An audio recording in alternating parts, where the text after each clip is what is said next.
Whether it's the love story that happens between Bob Dylan and his love interest, plural, or his rise to fame with his music and writing and poetry. There's a lot that you can get out of this film to enjoy, but especially for writers. This film has a great three-act structure that I think just about any story can utilize, whether it be a biopic about a famous person or fictional characters arising from your own imagination. So let's get into this video about the three-act structure of A Complete Unknown, which I would like to call the 3 R's of receiving a gift. Though the music of Bob Dylan is certainly a gift onto this world of ours, the film, I think, focuses on the gift given to Bob Dylan by his musical idol, so to speak, Woody Guthrie, a harmonica. It's early on in the film when he receives the harmonica from Woody Guthrie that things really start to weave into a story about this young man who comes to success quite quickly through his talent, which is undeniable, and how his music connected so many people, especially the friends and lovers in his life. So in the first act of the 3 R's, so to speak, of receiving gifts, we have basically receiving the gift. So in this first act, we have Bob Dylan visiting Woody Guthrie in the hospital to kind of cheer up his idol and play some music that he wrote specifically for him as a way of thanking him for the inspiration that he's given to him in his young lifetime up at that point. And Woody Guthrie is just overwhelmed by the music that Bob Dylan played for him, that he passes over a harmonica for him, which he uses to play music throughout the film. And so in this first act of receiving a gift, our protagonist, so to speak, in this case Bob Dylan, has to be initiated, prove himself worthy of the gift, and in this case, the wonderful music that he wrote for his idol, Woody Guthrie. From there, we get into the second act where we see the rise of Bob Dylan's success and celebrity.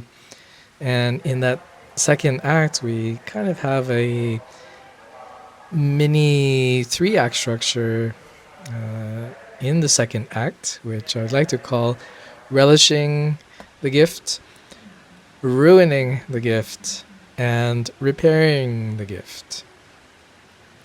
And what that means is that, he relishes the gift that was given to him by Woody Guthrie, using this harmonica as part of the music that he played to connect people romantically and politically, so to speak, throughout his lifetime in the turbulent era of the 1960s.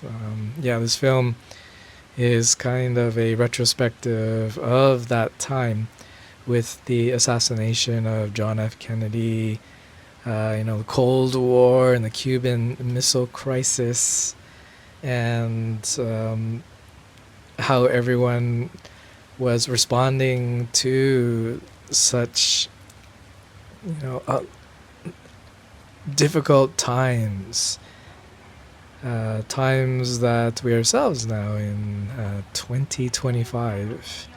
I mean, we have our own difficulties, but the threat of nuclear war and the human rights in the United States Yeah, it was kind of this foundation of great art, great music. So the film, even if you're not a fan of Bob Dylan, I think you can really get a feel for that time in human history, or at least the history of the United States. And so from there, relishing in the gift, we also see him ruining the gift itself in such ways as Bob Dylan trying to,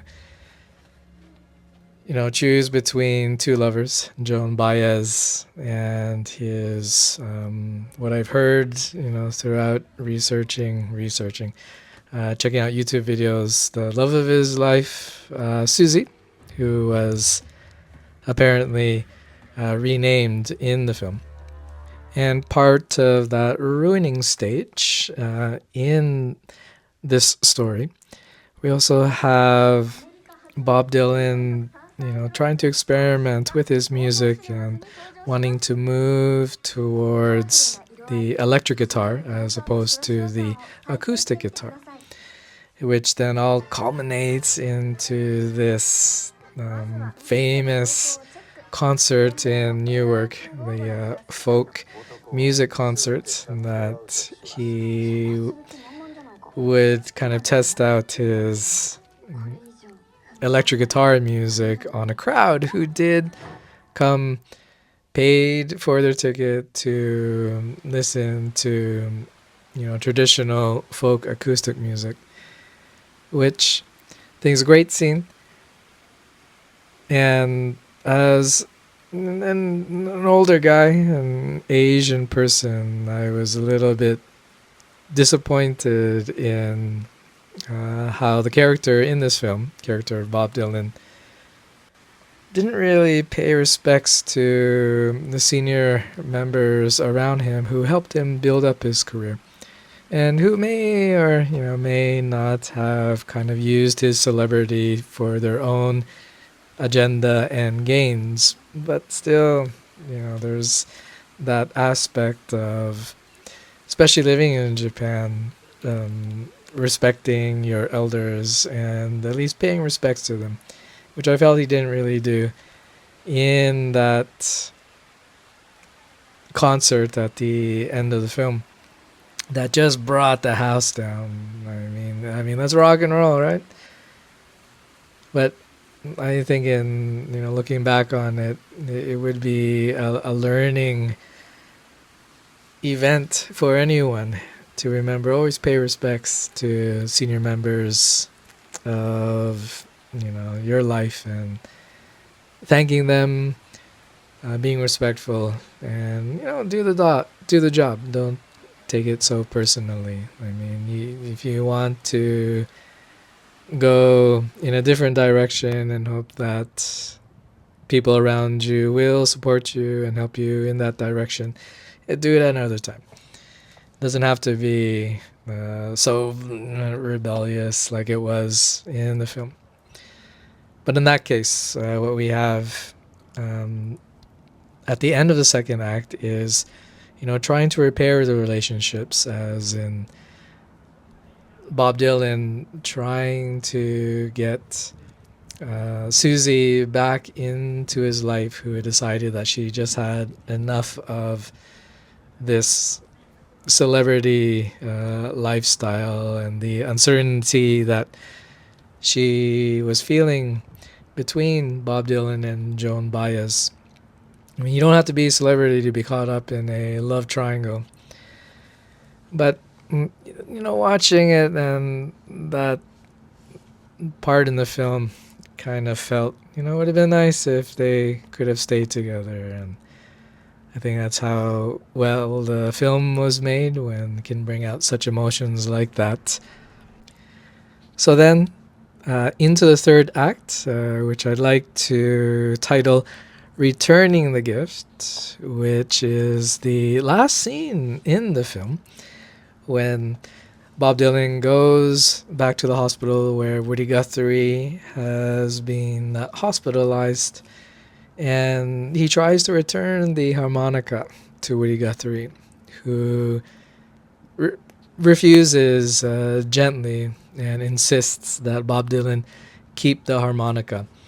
And that scene was just wow. That the gift being a gift and a curse. In this case, Bob Dylan achieving great heights of success and celebrity, but eventually being alone without the people who really loved him for him before the celebrity, mainly Susie, as well as the character played by Edward Norton. Was a Pete Seeger. It's a good story. It's a good story. Great music. I think now I can really understand my elementary and high school teachers who were of the generation of Bob Dylan and how much they really loved his music. I mean, when you get older, you can really hear how powerful the words are in many of his songs. And so, yeah, I'd have to say a big thumbs up to a, complete unknown. If you have a chance to see the film, definitely see the film. It's for the music alone. But again, the three act structure that I kind of felt was running through the film. The three R's of gift giving. Act 1, receiving the gift. Act 2, a little mini three act structure in itself. Relishing in the gift, ruining the gift, and trying to repair the gift. And then Act 3, returning the gift, which I think is a really good blueprint for us writers to work our magic with, so to speak, and at least keep our many ideas focused on telling a story like a complete unknown.